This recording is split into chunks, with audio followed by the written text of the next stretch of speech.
মধ্যে তাকে কোনো এক কর্নারে গিয়ে আপনার বেশি থেকে বেশি আল্লাহ রাসূল সাল্লাল্লাহু আলাইহি সাল্লামের প্রতি দুরূদ শরীফ পাঠ করবেন।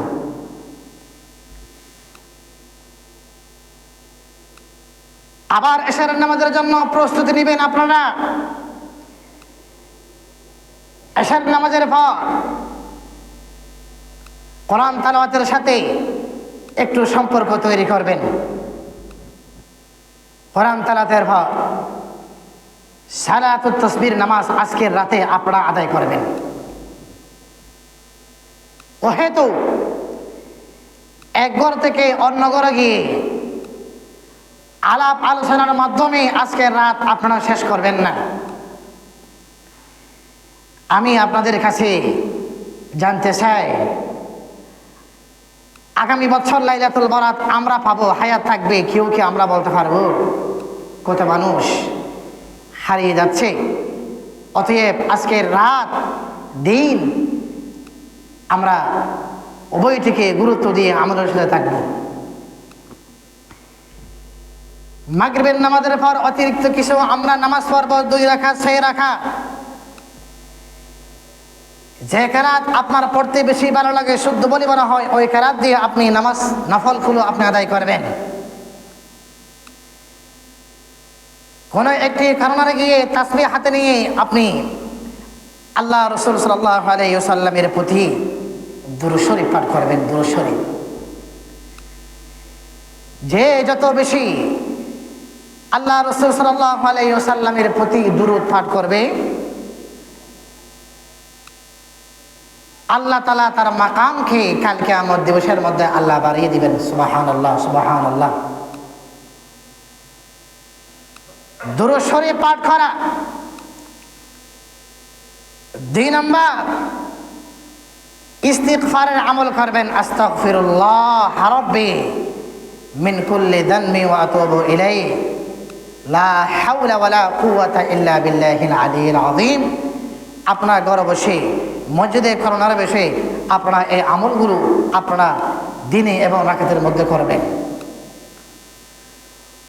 কোরআন তেলাওয়াত পড়তে যদি আপনি না জানেন, আপনি ইস্তিগফারের আমল করেন, দুরূদ শরীফের আমল করেন, অযথা সময় নষ্ট করবেন না।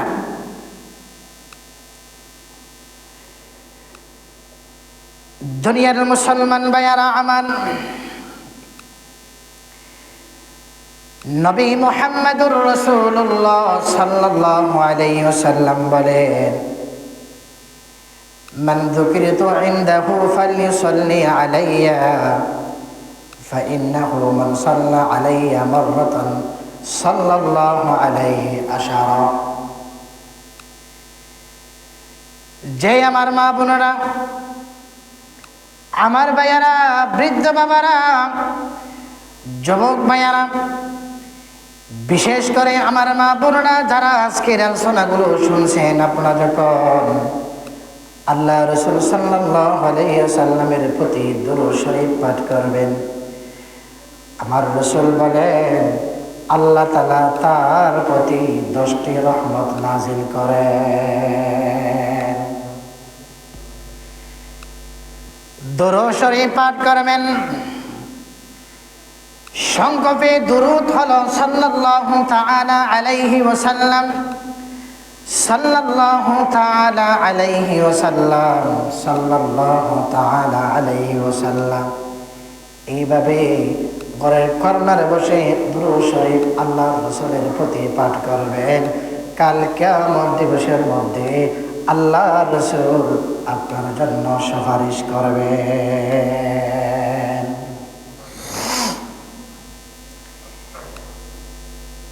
আল্লাহ তাআলার বাণী হলো, ইন্নাল্লাহা ওয়া মালাইকাতাহু ইউসাল্লুনা আলান নবী ইয়া আইয়ুহাল্লাযীনা আমানু সাল্লু আলাইহি ওয়া সাল্লিমু তাসলিমা।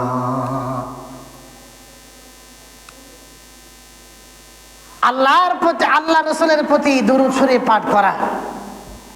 সাল্লাল্লাহু আলাইহি ওয়াসাল্লাম, সাল্লাল্লাহু আলাইহি ওয়াসাল্লাম।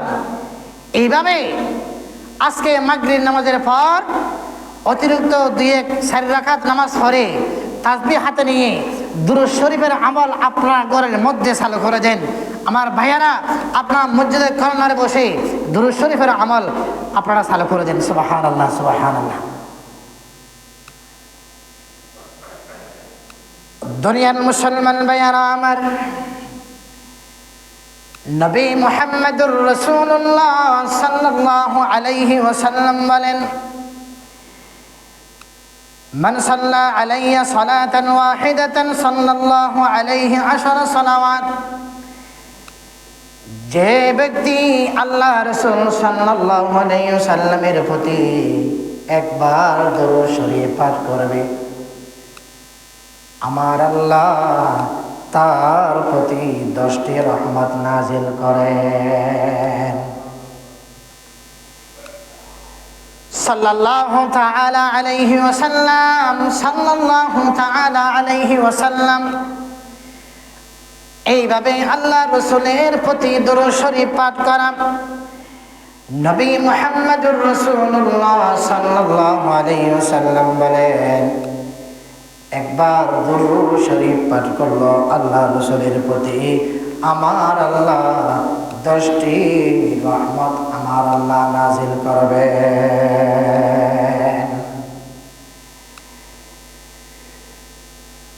দুনিয়ার মুসলমান ভাইয়েরা আমার, وحط عنه 10 سيئات। একবার দরুদ শরীফ পাঠ করার কারণে 10টি রহমত নাজিল করবেন। وحط عنه 10 سيئات, 10টি গুনাহ আমার আল্লাহ মাফ করে দিবেন। ও ভাইয়ারা, 10টি রহমত যুক্ত হলো 10টি গুনাহ আমার আল্লাহ মাফ করে দিল। ورفع له 10 درجات, 10 স্তর মর্যাদা আমার আল্লাহ আপনার মাকাম বাড়িয়ে দিবেন। এই জন্য দরুদ শরীফ পাঠ করা। সাল্লাল্লাহু আলা মুহাম্মাদ সাল্লাল্লাহু আলাইহি ওয়াসাল্লাম, সাল্লাল্লাহু আলা মুহাম্মাদ সাল্লাল্লাহু আলাইহি ওয়াসাল্লাম, সাল্লাল্লাহু আলা মুহাম্মাদ সাল্লাল্লাহু আলাইহি ওয়াসাল্লাম। এভাবে দরুদ শরীফ পাঠ করা। দুনিয়ার মুসলমান ভাইয়েরা আমার, 1 নম্বর আমল থাকবে হলো দরুদ শরীফ। দরুদ শরীফ যে যত বেশি পাঠ করবে, নবী মুহাম্মদুর রাসূলুল্লাহ সাল্লাল্লাহু আলাইহি ওয়াসাল্লাম বলেন,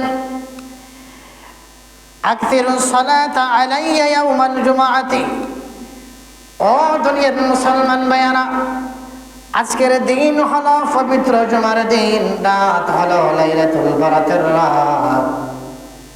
আমার হাবিব বলেন, তোমরা জুমাবারে বেশি থেকে বেশি আমার প্রতি তোমরা দরুদ শরীফ পাঠ করো। সাল্লাল্লাহু আলা মুহাম্মাদ সাল্লাল্লাহু আলাইহি ওয়াসাল্লাম, সাল্লাল্লাহু আলা মুহাম্মাদ সাল্লাল্লাহু আলাইহি ওয়াসাল্লাম। কত সুন্দর ধরো, 10টি গুনাহ মাফ করে দিবেন, 10টি রহমত আল্লাহ আপনাকে দিবেন এবং 10 স্তর মর্যাদা আমার আল্লাহ আপনার মাকাম বাড়িয়ে দিবেন। সুবহানাল্লাহ, সুবহানাল্লাহ। দরুদ শরীফের আমল। দুনিয়ার মুসলমান ভাইয়ারা আমার, আজকের রাতের মধ্যে আর কি গুরুত্বপূর্ণ আমল হলো ইস্তিগফারের আমল। আল্লাহ রাসূল সাল্লাল্লাহু আলাইহি ওয়াসাল্লাম বলেন, মান লাজিমাল ইস্তিগফার, যে ব্যক্তি ইস্তিগফার পড়াটাকে আবশ্যক মনে করে নেবে, আস্তাগফিরুল্লাহ রাব্বি মিন কুল্লি যানবি ওয়া আতুবু ইলাইহি, লা হাওলা ওয়ালা কুওয়াতা ইল্লা বিল্লাহিল আলিয়্যিল আযীম আস্তাগফিরুল্লাহ আস্তাগফিরুল্লাহ আস্তাগফিরুল্লাহ আস্তাগফিরুল্লাহ আস্তাগফিরুল্লাহ আস্তাগফিরুল্লাহ। এইভাবে যে ব্যক্তি ইস্তিগফারের আমল করবে, 1 নম্বর পুরস্কার হলো আমার আল্লাহ তার অভাব অনটন দূর করে দিবেন। আমার মা বোনেরা, ঘরের মধ্যে বহুতেও সময় নষ্ট করবেন না, ইস্তিগফারের আমল করেন, আল্লাহ তাআলা ঘরের মধ্যে বরকত দিবেন। 2 নম্বর হলো ইস্তিগফারের আমল করার কারণে আল্লাহ তাআলা পরেশানি দূর করে দিবেন, পরেশানি দূর করে দিবেন, হতাশা দূর করে দিবেন, ডিপ্রেশন দূর করে দিবেন। 3 নম্বর হলো ইস্তিগফারের আমল করার কারণে আমার আল্লাহ এমন জায়গা থেকে রিজিকের ব্যবস্থা দান করবেন যার হিসাব আপনার ভিতরে থাকবে না। আজকের জুমার দিন 1 নম্বর আমাদের আমল থাকবে কোরআন তেলাওয়াত। 2 নম্বর হলো দুরূদ শরীফের আমল।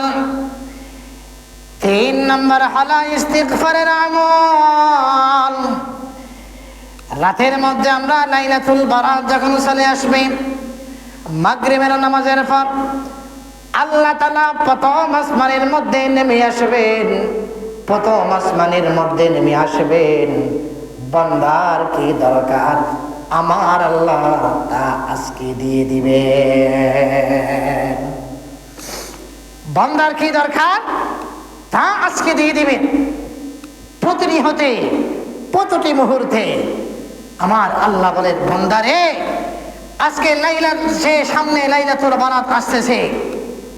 এই লাইলাতুল বারাত, লাইলাতুল কদর, এই রাতগুলো হলো ফেরেশতাদের ঈদের দিন। ফেরেশতাদের কিসের দিন ভাই? ঈদের দিন। ফেরেশতারা এত পরিমাণ খুশি হয়। দুনিয়ার মুসলমান ভাইয়ারা আমার খেয়াল করেন, লাইলাতুল বারাতে আবু হুরায়রা রাদিয়াল্লাহু তাআলা আনহু থেকে বর্ণিত, জিবরাইল আমিন আল্লাহ রাসূল সাল্লাল্লাহু আলাইহি ওয়াসাল্লামের দরবারে আসলেন, বললেন, ভাই মুহাম্মদ মাথা কানা একটু আসমানের দিকে ওঠান। আল্লাহ রাসূল সাল্লাল্লাহু আলাইহি ওয়াসাল্লাম দেখলেন আল্লাহ তাআলা সমস্ত আসমানের দরজাগুলো আমার আল্লাহ খুলে দিয়েছেন। লাইলাতুল বারাতে আল্লাহ তাআলা আসমানের দরজাগুলো খুলে দিয়েছেন, খুলে দিবেন, খুলে দিবেন। আল্লাহ রাসূল বলেন, আমি দেখলাম আসমানের দরজাগুলো হলো খোলা। এক দরজার পাশের মধ্যে একজন ব্যক্তি বলতেছে, এমন কোন ব্যক্তি আছে আজকের রাতের মধ্যে তোমরা রুকু করবে? কি করবে? রুকু করবে। দ্বিতীয় দরজার মধ্যে আরেকজন ফেরেশতা বলতেছে, এমন কোন ব্যক্তি আছে যে সিজদা দিবে? তৃতীয় দরজা থেকে আওয়াজ আসতেছে, এমন কোন ব্যক্তি আছে আল্লাহর দরবারে কান্নাকাটি করবে? চতুর্থ দরজা থেকে আওয়াজ আসতেছে, এমন কোন ব্যক্তি আছে যে আল্লাহর দরবারে দোয়া করবে? আল্লাহ রাসূল সাল্লাল্লাহু আলাইহি ওয়াসাল্লাম জিবরাইল আমিন থেকে জানতে চাইলেন, ভাই জিবরাইল, আজকের দিনে রাতে আসমানের দরজাগুলো খোলা কেন, ওপেন কেন? জিবরাইল আমিন বললেন, ভাই মুহাম্মদ, আজকের রাত হলো লাইলাতুল বারাতের রাত। আল্লাহ তাআলা দেওয়ার জন্য প্রস্তুত আছে। যারা আল্লাহর কাছে চাইবে আল্লাহ তাআলা তাদেরকে দিয়ে দিবে। সুবহানাল্লাহ, সুবহানাল্লাহ। দুনিয়ার মুসলমান মায়েরা আমার, আল্লাহ রাসূল সাল্লাল্লাহু আলাইহি ওয়াসাল্লাম জানতে চাইলেন আল্লাহ তাআলার এই দরজাগুলো কতক্ষণ পর্যন্ত খোলা থাকবে? দুনিয়ার মুসলমান ভাইয়েরা আমার মা বোনেরা, আপনারা শোনেন। জিবরাইল আমিন আল্লাহ রাসূলকে বললেন, ওকে ভাই মুহাম্মদ, ফজরের আগ পর্যন্ত আমার আল্লাহ আসমানের দরজাগুলো খোলা রাখবেন। সামনে যে রাত আসতেছে ওইটা। এ দুনিয়ার মুসলমান ভাইয়ারা আমার, তাহলে আজকের দিন হলো জুমার দিন, রাত হলো লাইলাতুল বারাতের রাত। এর চেয়ে খুশ নসিবওয়ালা দিন রাত আর হতে পারে না, আর হতে পারে না। দিন এবং রাতগুলোকে মূল্যায়ন করে আল্লাহর দরবারে হাজির দেওয়া। তারা ভাই, আজকে দিন হলো অত্যন্ত গুরুত্বপূর্ণ দিন, জুমার দিন। রাত হলো লাইলাতুল বারাত, নিসফে শাবান। এমন রাত যে রাত আমরা আগামী বছর পাই কিনা আমরা জানি না। কত মানুষ আমার সামনে, আপনার সামনে কত মানুষ চলে যাচ্ছে। অনেক সময় এমন চিত্র এমন আসে, সন্তান মারা গেছে, বাবা এখনো পর্যন্ত বেঁচে আছে, ঠিক না ভাই? এখনো পর্যন্ত বেঁচে আছে। মা মারা গেছে, সন্তান এখনো পর্যন্ত বেঁচে আছে। আপন পিতা সন্তানকে গোসল করাইতেছে, সন্তানের জন্য কাপড়ের কাপড় কিনতেছে। এমন চিত্র হতে পারে কিনা ভাই? হতে পারে। এজন্য আগামী বছর আপনি বাঁচবেন কিনা বাঁচবেন না তার গ্যারান্টি এটা আমার এবং আপনার হাতে নাই। অতএব আজকের দিন এবং রাতগুলোকে কি করা? মূল্যায়ন করা, আমলের সাথে কাটানো, আমলের সাথে কাটানো। এই জন্য আমি প্রথমে বলেছিলাম কি, সামনের রাতগুলো আমরা কেমনে কাটাবো।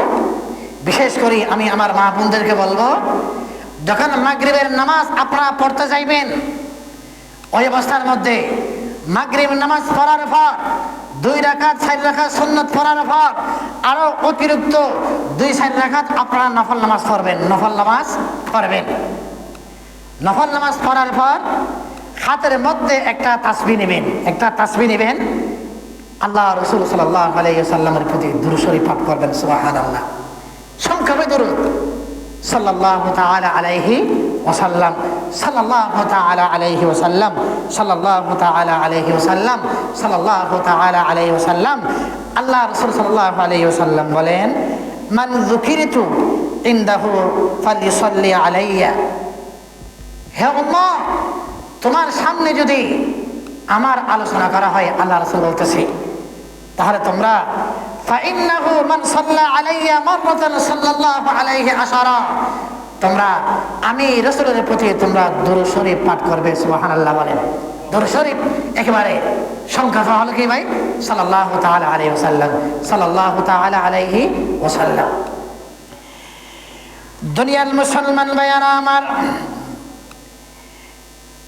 আরেক হাদিস শরীফের ভিতরে নবী মুহাম্মদুর রাসূলুল্লাহ সাল্লাল্লাহু আলাইহি ওয়াসাল্লাম বলেন, মান সাল্লা আলাইয়া সালাতান ওয়াহিদা, যে আমার উম্মতের নরনারী একবার আমি রাসূলের প্রতি দুরূদ শরীফ পাঠ করবে, একবার দুরূদ শরীফ পাঠ করবে। সংক্ষেপে দুরূদ হলো সাল্লাল্লাহু আলা মুহাম্মাদ সাল্লাল্লাহু আলাইহি ওয়াসাল্লাম, সাল্লাল্লাহু আলা মুহাম্মাদ সাল্লাল্লাহু আলাইহি ওয়াসাল্লাম। কত সুন্দর! একবার পাঠ করলাম। আল্লাহ রাসূল বলছেন কি, আল্লাহ তাআলা তার প্রতি 10টি রহমত নাযিল করবেন। কয়টি ভাই? 10টি। এটা 1 নম্বর পুরস্কার। 2 নম্বর হলো ওয়াহুত্তা আনহু আশরু সাইয়্যাত, 10টি গুনাহ আল্লাহ তাআলা মাফ করে দিবেন। সুবহানাল্লাহ। 10টি রহমত দিবেন, 10টি গুনাহ আল্লাহ তাআলা মাফ করে দিবেন। 3 নম্বর হলো ওয়ারফিআ লাহু আশরু দারাজাত, 10 স্তর মর্যাদা আল্লাহ তাআলা আপনার মাকাম বাড়িয়ে দিবেন। সুবহানাল্লাহ, সুবহানাল্লাহ। এটি এক হাদিস। আর এক হাদিস শরীফের ভিতরে আল্লাহ রাসূল সাল্লাল্লাহু আলাইহি ওয়াসাল্লাম বলেছেন কি, আকসিরুস সালাতা আলাইয়া ইয়াউমিল জুমআতি, তোমরা জুমার দিনে বেশি বেশি দুরূদ শরীফ পাঠ করো। কোন দিনে ভাই? জুমার দিন। আজকের জুমার দিন বেশি থেকে বেশি দুরূদ শরীফ পাঠ করা। আল্লাহ রাসূল সাল্লাল্লাহু আলাইহি ওয়াসাল্লাম বললেন, কেন? পৃথিবীর মুখে কিছু ফেরেশতা এমন স্পেশাল আছে, তাদের শুধু ডিউটি হলো পুরা দেশের মধ্যে তারা ঘুরবে, কোন এলাকায়, কোন মসজিদে, কোন ঘরে, কোন বনে, কোন ভাই আল্লাহ রাসূলের প্রতি দুরূদ পাঠায়, এগুলো তারা তালিকা করে। এগুলো তারা কি করে? তালিকা করে। ওই তালিকাগুলো আপনি যদি 100 বার আল্লাহ রাসূলের প্রতি দুরূদ পাঠান, আপনার নাম সহ, বাবার নাম সহ, এলাকার নাম সহ আল্লাহ রাসূল সাল্লাল্লাহু আলাইহি ওয়াসাল্লামের রওজা পাকে গিয়ে আপনার নামখানা পৌঁছিয়ে দেন। সুবহানাল্লাহ, সুবহানাল্লাহ। দেখছেন,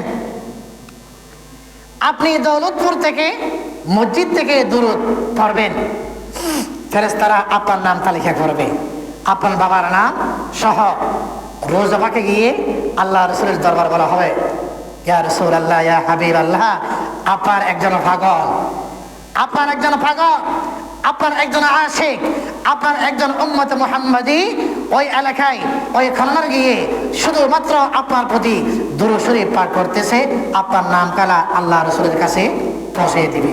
সুবহানাল্লাহ, সুবহানাল্লাহ। কিন্তু দেখেন, এখান থেকে একটি মাসালা পরিষ্কার হয়ে গেল। দেখেন, আমি আর আপনি দুরূদ পড়লে এগুলো কি নেওয়ার জন্য ফেরেশতারা পুরা দেশের মধ্যে কি করে ভাই? ডিউটি পালন করে। এই হাদিস থেকে পরিষ্কার হয়ে গেল আল্লাহ রাসূল সাল্লাল্লাহু আলাইহি ওয়াসাল্লাম হাজির নাজির নয়।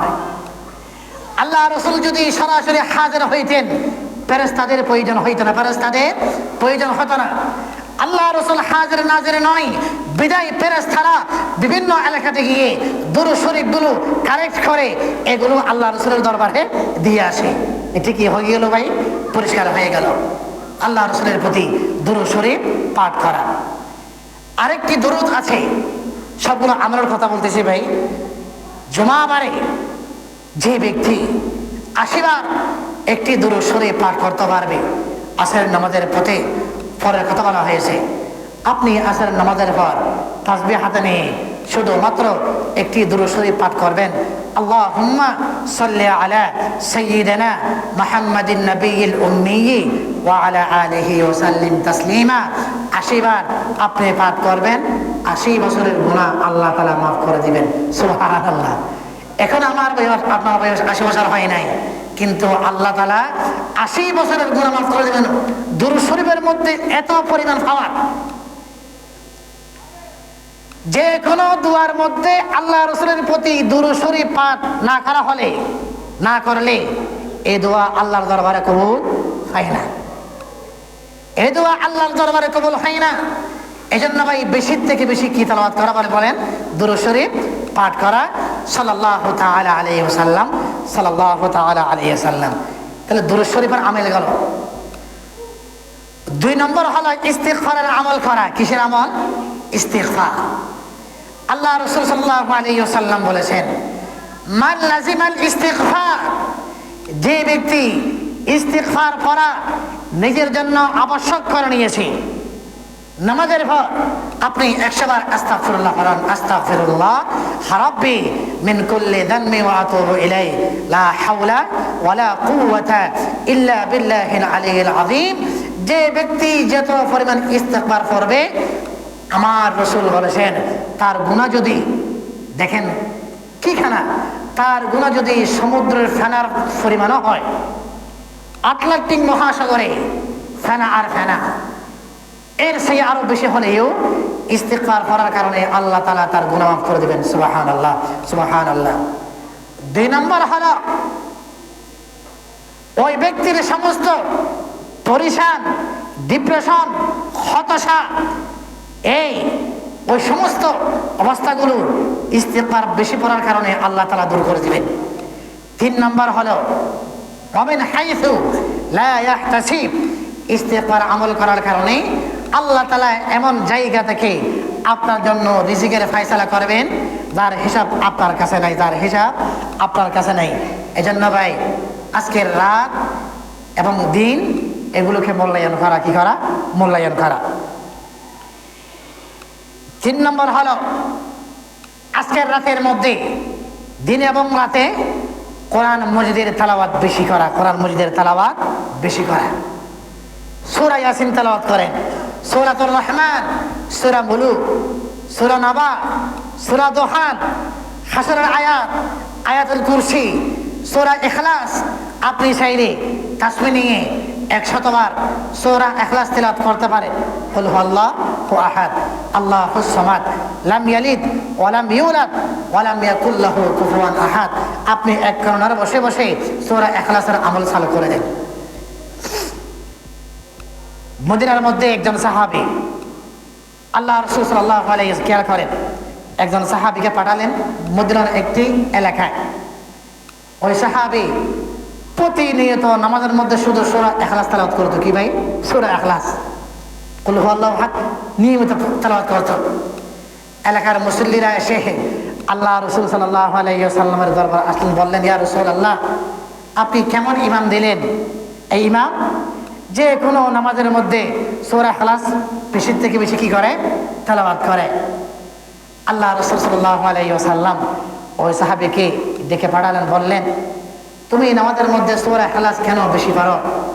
ওই সাহাবী বলতেছিলেন, ইয়া রাসূলুল্লাহ, ইয়া হাবিবাল্লাহ, সূরা ইখলাসের ভিতরে আল্লাহ তাআলার একত্ববাদের কথা আছে। কুল হুয়াল্লাহু আহাদ, আল্লাহ এক, আল্লাহুস সামাদ, আল্লাহ বেনিয়াজ, লাম ইয়ালিদ ওয়া লাম ইউলাদ, আল্লাহর কোনো সন্তান নাই, আল্লাহর কোনো মা নাই, ওয়া লাম ইয়াকুল লাহু কুফুয়ান আহাদ, আল্লাহর মতো সমকক্ষ আর কেউ নেই। আমি এই সূরাকে বেশি মহব্বত করি, এই সূরার ভিতরে আল্লাহ তাআলার তাওহীদের কথা আছে, এই জন্য আমি নামাজের মধ্যে সূরা ইখলাস বেশি তেলাওয়াত করি।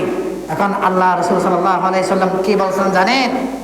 হে আমার সাহাবী, সূরা ইখলাস তোমার জন্য জান্নাতে যাওয়ার জন্য যথেষ্ট হয়ে যাবে।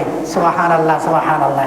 দেখেন হে আমার সাহাবী, সূরা ইখলাসের প্রতি তোমার বেশি মহব্বত থাকার কারণে জান্নাতে যাওয়ার জন্য তোমার জন্য কি হয়ে যাবে? যথেষ্ট। সূরা ইখলাস, কুল হুয়াল্লাহু আহাদ। তাহলে আজকে জন্য আমাদের কর্মসূচি হলো কি ভাই? 1 নম্বর কর্মসূচি থাকবে মাগরিবের নামাজের পর 2 রাকাত 4 রাকাত নামাজ পড়ার পর আরো অতিরিক্ত 2-4 রাকাত নফল নামাজ পড়া, নফল নামাজ পড়া। আপনার যে সূরা ভালো লাগে এই সূরা দিয়ে পড়া। তারপরে থাকবে 2 নম্বর আমল, দুরূদ শরীফ পাঠ করা। কারণ যে কোনো আমল আল্লাহর দরবারে কবুল হওয়ার জন্য দুরূদ শরীফ হলো জরুরি। দুরূদ শরীফ হলো জরুরি। দুরূদ শরীফ ছাড়া আল্লাহর দরবারে কোনো দোয়া কি হয় না, কবুল হয় না। এই জন্য আল্লাহ রাসূলের প্রতি দুরূদ শরীফ পাঠ করা। দুরূদ শরীফ পাঠ করলে কেমন হয়? 1 নম্বর ফায়দা হলো আল্লাহ রাসূল সাল্লাল্লাহু আলাইহি ওয়াসাল্লাম বলেছেন, মান সাল্লা আলাইয়া সালাতান ওয়াহিদা, যে ব্যক্তি আমি রাসূলের প্রতি একবার দুরূদ শরীফ পাঠ করবে, সাল্লাল্লাহু আলাইহি আশারা সালাওয়াত, আল্লাহ তাআলা তার প্রতি 10টি রহমত নাযিল করবেন। সুবহানাল্লাহ বলেন, আরো জোরে সুবহানাল্লাহ। 10টি রহমত। ওয়াহুত্তা আনহু আশরু সাইয়্যাত, 10টি গুনাহ আল্লাহ তাআলা মাফ করে দিবেন। সুবহানাল্লাহ। ওয়া রুফিআ লাহু আশরু দারাজাত, আল্লাহ তাআলা 10 স্তর আপনার মাকামকে বাড়িয়ে দিবেন। সুবহানাল্লাহ, সুবহানাল্লাহ। দুরূদ শরীফের এত পাওয়ার। 2 নম্বর দুরূদ শরীফের আমল হলো, কিছু দিন আছে যে দিনের মধ্যে পুরা পৃথিবীর বুকে ফেরেশতাদের ডিউটি হলো। দেখেন ফেরেশতাদের ডিউটি হলো কি ভাই?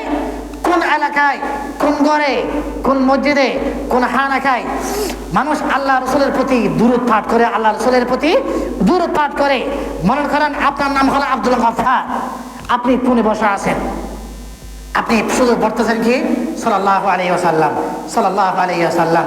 ফেরেশতারা আপনার নাম, আপনার বাবার নাম সহ গিয়ে আল্লাহ রাসূলের রোজাতে গিয়ে আপনার নামখানা আল্লাহ রাসূলের দরবারের মধ্যে পৌঁছে দিবেন। সুবহানাল্লাহ, সুবহানাল্লাহ। এর চেয়ে আর কি হতে পারে ভাই? দুরূদ শরীফ। 3 নম্বর হলো ইস্তিগফারের আমল। কিসের আমল ভাই বলেন? ইস্তিগফার। ইস্তিগফারের আমলের মধ্যে কি পরিমাণ ফায়দা? আবু হুরায়রা রাদিয়াল্লাহু তাআলা আনহু বলেন, মান লাজিমাল ইস্তিগফার, যে ব্যক্তি ইস্তিগফার করা নিজের জন্য আবশ্যক করে নিয়েছে, তার জন্য ফায়দা হলো 3টি। কই ভাই? বই যে 3টি। ইস্তিগফার কিভাবে হয়? আস্তাগফিরুল্লাহ রাব্বি মিন কুল্লি যানবিন ওয়া আতুবু ইলাইহি লা হাওলা ওয়ালা কুওয়াতা ইল্লা বিল্লাহিল আলিয়্যিল আযীম। আমরা আরেকটু ভিতরে যাই। আমরা অনেকেই ইস্তিগফার শুদ্ধ করে পড়তে পারে না। খেয়াল করেন, আলিফ সিন তা গয়েন ফা র, তারপর আল্লাহ, তার সাথে হলো ওয়াইন। এই শব্দটা শুদ্ধ না হওয়ার কারণে আপনার অর্থ পরিবর্তন হয়ে যাচ্ছে। একটু খেয়াল করি ভাই, গুরুত্বপূর্ণ কথা খেয়াল করেন। আস্তাগফিরুল্লাহ কি ভাই? আস্তাগফিরুল্লাহ, তার সাথে লাগবে হলো কার সাথে? ওয়াইনের সাথে। কিসের সাথে? ওয়াইন। আস্তাগফিরুল্লাহ, আস্তাগফিরুল্লাহ, আস্তাগফিরুল্লাহ।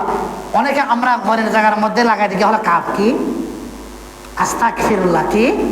আস্তাগফিরুল্লাহ। এটি শুদ্ধ হবে না, মানে তো মারাত্মক। আস্তাগফিরুল্লাহ ওয়াইন দিয়ে হলো অর্থ হলো কি? এটাই শুদ্ধ, এটি হওয়া দরকার। আস্তাগফিরুল্লাহ তার সাথে লাগবে ওয়াইনের সাথে, কাফের সাথে নয়। আস্তাগফিরুল্লাহ অর্থ হলো আল্লাহ আপনার কাছে আমরা গুনাহ মাফ চাইতেছি, আপনার কাছে ও আল্লাহ আপনি ছাড়া আর কেউ নেই, আপনার দরবারে হাজিরা দিলাম, আপনি আমার গুনাহ মাফ করে দেন। এই হলো আস্তাগফিরুল্লাহর অর্থ।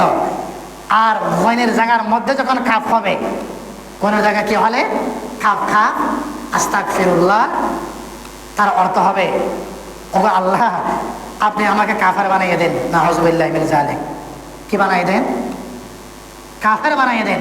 এর থেকে মারাত্মক আর কোনো অর্থ হইতে পারে? আল্লাহর কাছে কাফের হওয়ার জন্য আরজি পেশ করা হবে। কাফ দিয়ে হলে গুনাহ হবে, শুদ্ধ করবেন ভাই। কি করবেন? আস্তাগফিরুল্লাহ। শুদ্ধ হবে কি? আস্তাগফিরুল্লাহ, আস্তাগফিরুল্লাহ, আস্তাগফিরুল্লাহ। কাফ হবে না। আস্তাগফিরুল্লাহ হলে মারাত্মক গুনাহ হবে, মানা পরিবর্তন হবে, ঈমান নিয়ে খতরা আছে। দুরূদ শরীফের আমল, ইস্তিগফারের আমল, তারপরে হলো কোরআন তেলাওয়াতের আমল, কোরআন তেলাওয়াতের আমল।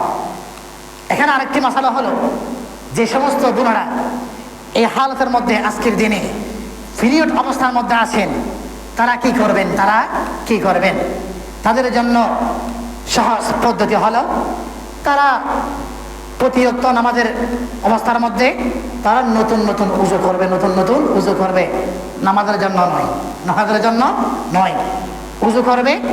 যাই নামাজ নিয়ে নির্দিষ্ট জায়গার মধ্যে বসে থাকবে, তারা আস্তাগফিরুল্লাহর আমল করতে পারবে। কিসের আমল? আস্তাগফিরুল্লাহর আমল করতে পারবে, লা হাওলার আমল করতে পারবে, সংক্ষেপে দূর পড়তে পারবে। তাদের কোনো কি হবে না, অসুবিধা হবে না। নামাজ না পড়লেও এগুলো গোরের আঙ্গিনায় পড়ার কারণে নামাজ পড়লে যে পরিমাণ সওয়াব, এই পরিমাণ সওয়াব আল্লাহ দান করবেন। সুবহানাল্লাহ, সুবহানাল্লাহ। আরেকটি আমল হলো ভাই, বিশেষ করে আজকের লাইলাতুল বরাতে, আমি একটু আগে বলেছিলাম, আবার বলছি, হাদিস খানা একটু শোনেন। আবু হুরায়রা, একটু খেয়াল করি ভাই, হাদিসের অনুবাদ বলতেছে অনেক সুন্দর। লাইলাতুল বরাতে নিঃস্ব শাবানে আল্লাহ রাসূল সাল্লাল্লাহু আলাইহি ওয়াসাল্লামের দরবারে জিবরাইল আমিন আসলেন। কি ভাই? জিবরাইল আলাইহিস সালাম আসলেন, বললেন, ভাই মুহাম্মদ আপনি মাথাখানা উঠান, আপনার মাথা উঠান। আল্লাহ রাসূল সাল্লাল্লাহু আলাইহি ওয়াসাল্লামকে বলা হলো, আপনি আসমানের দিকে তাকান। কোথায়? আসমানের দিকে। আল্লাহ রাসূল সাল্লাল্লাহু আলাইহি ওয়াসাল্লাম মাথা উঠাই আসমানের দিকে তাকালেন। আল্লাহ রাসূল দেখতে পেলেন সমস্ত আসমানের দরজাগুলো হলো খোলা। সুবহানাল্লাহ, সুবহানাল্লাহ। কোন রাতে? লাইলাতুল বরাতে, শবে বরাতে তিনি দেখতে পেলেন আসমানের সব দরজা হলো খোলা। এক দরজার পাশে একজন ফেরেশতা ডাক দিচ্ছে, এমন কোন ব্যক্তি আছে আজকের রাতের মধ্যে তোমরা রুকু করবে? কি করবে? রুকু করবে। আরেক দরজা থেকে আওয়াজ আসতেছে, এমন কোন ব্যক্তি আছে আজকে রাতের মধ্যে যারা সিজদা দিবে? কি দিবে?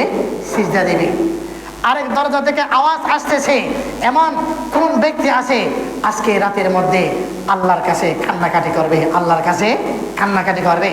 হাদিস শরীফের ভিতরে আছে, মান বাকা মিন খাশিয়াতিল্লাহ, যে ব্যক্তি আল্লাহর ভয়ে, জাহান্নামের ভয়ে, পরকালের ভয়ে, জবাবদিহিতার ভয়ে, আল্লাহর জন্য ভয়ে চোখ দিয়ে পানি বাইরে হবে, তার জন্য আল্লাহ তাআলা জাহান্নামের আগুন হারাম করে দিবেন। সুবহানাল্লাহ বলেন। কিসের আগুন ভাই? জাহান্নামের আগুন হারাম। আরেক দরজা থেকে আওয়াজ আসতেছে, এমন কোন ব্যক্তি আছে আজকে রাতের মধ্যে আল্লাহর দরবারে চাইবে? আল্লাহর দরবারে চাইবে। এইভাবে ফেরেশতা যখন এগুলো আল্লাহ রাসূল সাল্লাল্লাহু আলাইহি ওয়াসাল্লামকে দেখালেন, আল্লাহ রাসূল সাল্লাল্লাহু আলাইহি ওয়াসাল্লাম জানতে চাইলেন, ভাই জিবরাইল আজকের রাত কিসের রাত? জিবরাইল আলাইহিস সালাম বললেন, আজকের রাত হলো লাইলাতুল বরাতের রাত। লাইলাতুল বরাতের রাত। আল্লাহ তাআলা এই আসমান আজকে রাতের কতক্ষণ পর্যন্ত খোলা রাখবেন? জিবরাইল আমিন বললেন হাত্তা ইয়াতলুল ফাজর, ফজর পর্যন্ত, মাগরিব থেকে নিয়ে ফজরের আগ পর্যন্ত আল্লাহ তাআলা সমস্ত আসমানের দরজাগুলো খোলা রাখবেন। সুবহানাল্লাহ, সুবহানাল্লাহ। এমন রাত আসতেছে। তবে এই বরকতপূর্ণ রাতে কিছু ব্যক্তিকে আল্লাহ ক্ষমা করবেন না। দেখেন, এখনো একটি কল, এখনো একটি কি আছে ভাই?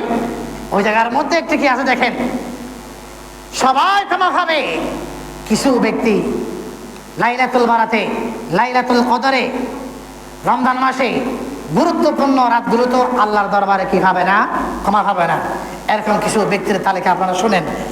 1 নম্বর হলো মুশরিক। কি ভাই বলেন? 1 নম্বর হলো কি ভাই? মুশরিক।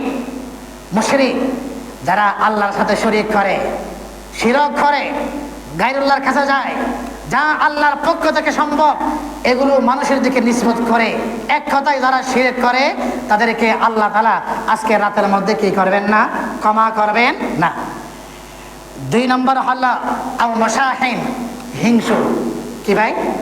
হিংসু, হিংসায় ভরা, হিংসু। এই রূপ থেকে আমরা কেউ খেলে নেই, এই রূপ থেকে আমরা কেউ খেলে নাই। এই জন্য আল্লাহর দরবারে তওবা করা। হিংসুক ব্যক্তিকেও আল্লাহ তাআলা আজকে রাতের মধ্যে কি করবেন না? ক্ষমা করবেন না। 3 নম্বর হলো জাদুঘর, যারা জাদু দেখায়, বাজারে বাজারে যারা জাদু দেখায়, মানুষকে ব্ল্যাক ম্যাজিক করে, ব্ল্যাকমেইল করে, চোখকে বন্ধ করে যারা জাদু দেখায়, এই জিনিস এই হাতে, এই জিনিস এই হাতে, এমন কিছু জাদুঘর আছে না? এদেরকেও আমার আল্লাহ কি করবেন না? ক্ষমা করবেন না। 4 নম্বর হলো জ্যোতিষী গণক। কি ভাই? যারা হাতের রেখা দেখে, হাতের রেখা দেখে তার ভবিষ্যৎ বাণী বলে, ভবিষ্যৎ বাণী বলে, বানর দিয়ে গণনা করায়। এরকম কোন ব্যক্তি অনেক আছে না? বানর দিয়ে গণনা করায়, জ্যোতিষী। এদেরকেও আল্লাহ তাআলা আজকের রাতের মধ্যে কি করবেন না? বলেন, ক্ষমা করবেন না। 1 নম্বর হলো কি ভাই? মুশরিক। 3 নম্বর হলো, 2 নম্বর হলো হিংসু। 3 নম্বর হলো জাদুঘর, যারা জাদু দেখায়। 4 নম্বর হলো গণক। 5 নম্বর হলো যারা মদ খায়। যারা কি খায়? মদ খায়। এদেরকেও আল্লাহ তাআলা ক্ষমা করবেন না। 6 নম্বর হলো আপন পিতা মাতার অবাধ্য সন্তান। আপন পিতা মাতার অবাধ্য সন্তান, আপন পিতা মাতার অবাধ্য সন্তান। আজকের দিনে অন্তত যাদের মা ঘর আছে, হাত ধরে হলেও এদের কাছে যাও, এদের কাছে যাওয়া।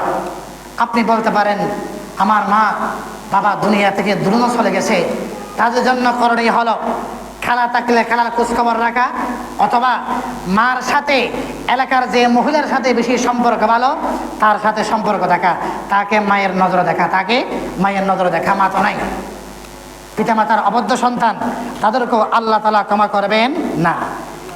7 নম্বর হলো আত্মীয়তা ছিন্নকারী। আত্মীয়তা ছিন্নকারী, ভাই ভাইয়ের সাথে সম্পর্ক নেই, ভাই বোনের সাথে সম্পর্ক নাই, চাচা বাস্তার সাথে সম্পর্ক নাই, রক্ত সম্পর্ক আত্মীয় যারা ক্লোজ করে, বন্ধন টিকাই রাখে না, তাদেরকেও আল্লাহ তাআলা কি করবেন না? ক্ষমা করবেন না। তারপরে হলো বেবিচারী নারী, বেবিচারী নারী এবং পুরুষ, এদেরকেও আল্লাহ তাআলা আজকের রাতে ক্ষমা করবেন না। 9 নম্বর বলতেছি, এটি হলো এই রোগ আমাদের সকলের ভিতরে আছে।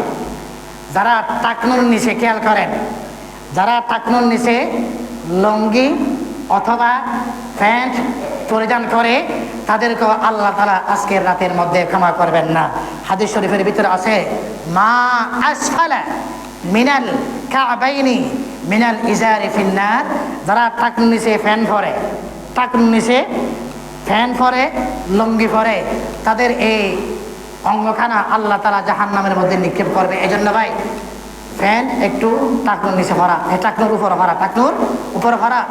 লুঙ্গি যেন টাকনুর নিচে না যায়, প্যান্ট যেন টাকনুর নিচে না যায়। তাহলে দেখেন, ওই রাতের মধ্যে সবাইকে ক্ষমা করা হবে, কিন্তু কিছু কিছু ব্যক্তিকে আল্লাহ ক্ষমা করবেন না। 1 নম্বর মুশরিক, 2 নম্বরে হিংসুক, 3 নম্বর জাদুঘর, 4 নম্বর হলো জ্যোতিষী, 5 নম্বর হলো মদ খাইছে, 6 নম্বর হলো পিতামাতার অবাধ্য সন্তান, 7 নম্বর হলো এইভাবে তারা আত্মীয়তা ছিন্নকারী, তারপর হলো বেবেচারী নারী পুরুষ, তারপর হলো যারা টাক নিচে কি করে, ফ্যান করে। আজকে থেকে সিদ্ধান্ত নেন, আজকে থেকে সিদ্ধান্ত নেন। এখন বর্তমানে প্রায় যুবকের ভিতরে এমন আছে প্যান্ট টাকনুর উপরে পরে, টাকনুর নিচে প্যান্ট ভরা, এটি মারাত্মক পর্যায়ের অন্যায়, মারাত্মক পর্যায়ের কি ভাই অন্যায়। আপনি ওই হালতের মধ্যে নামাজ পড়লে কি হবে? ওই হালতের মধ্যে নামাজ পড়লে কি হবে? এমনও আছে যারা বাস করে দেয়, হুজুর ফ্যান তো লম্বা, নামাজের সময় যদি আমরা বাস করি, নামাজের সময় আমরা কি করে দিলে, বাস করে দিলে কি হবে? এই ব্যাপারে ওলামায়ে কেরামের কত হলো, তারপরেও এটা ঠিক হবে না। কারণ নামাজের মধ্যে আপনার শার্ট, পাঞ্জাবি, প্যান্ট, এদের সব জিনিসগুলো খুলে রাখা, কি রাখা ভাই? খুলে রাখা, কি রাখা? খুলে রাখা। আপনি কি করলেন? বাস করার অর্থই হলো আপনি প্রতিবন্ধকতা তৈরি করলেন, প্রতিবন্ধকতা তৈরি করলেন। অতএব অন্তত এটা সিদ্ধান্ত নেন, আমি আল্লাহ রাসূলের এই হাদিসের প্রতি আমল করব। আজকের দিন থেকে টাকনুর নিচে কোনোদিন লুঙ্গি অথবা প্যান্ট পরিধান করব না। আল্লাহ তাআলা আজকের এই আলোচনাগুলো আমার জন্য, আপনার জন্য হেদায়েতের উসিলা বানিয়ে দিক। আমিন। ওয়া আখিরু দাওয়ানা আলহামদুলিল্লাহি রাব্বিল আলামিন। আসসালামু আলাইকুম ওয়া রাহমাতুল্লাহি ওয়া বারাকাতুহু।